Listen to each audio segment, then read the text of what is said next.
On the tragedy in Texas, as victims of the elementary school shooting are laid to rest, gun control advocates are making clear the time for change is now. Advocates met with lawmakers earlier today at the state capitol. Channel 3 Hartford Bureau Chief Aya Galal joins us live with what they are calling for. Aya. And Stephanie, today we heard some very passionate pleas from parents whose kids were killed in the Sandy Hook Elementary School shooting nearly a decade ago. They want to see more gun control legislation at the federal level following what unfolded in Texas. December 14th of this year will be 10 years since my 7-year-old son Daniel was shot to death in his first grade classroom at Sandy Hook Elementary School. I will never get used to saying that. Nearly a decade after the Sandy Hook Elementary School shooting, the pain is still raw for Mark Barden.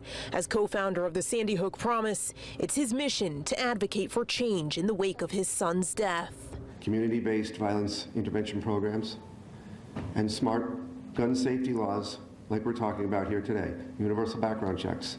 Extreme risk protection orders, also known as red flag laws. Today at the Legislative Office building in Hartford, gun control advocates made their plea for more federal gun safety legislation following the shooting at Robb Elementary School in Uvalde, Texas. 19 children and 2 educators were gunned down in a classroom 1 week ago. We simply cannot allow this to become the new normal in this country. Senator Chris Murphy is leading a group of bipartisan lawmakers trying to find common ground on new gun control laws.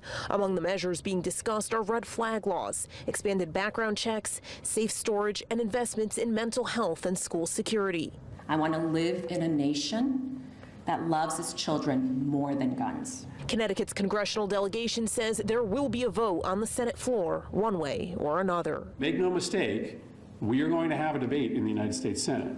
We are going to take votes in the United States Senate on tightening our nation's gun laws, with or without our Republican colleagues. And Senators Chris Murphy and Richard Blumenthal say they are working on compromises with their Republican colleagues. A vote on the Senate floor is pending now. Meanwhile, in the House, we are being told that a vote on that legislation could come as soon as next week. We're going to have much more coming up on Eyewitness News at 6. Reporting live in Hartford, Aya Galal, Channel 3 Eyewitness News.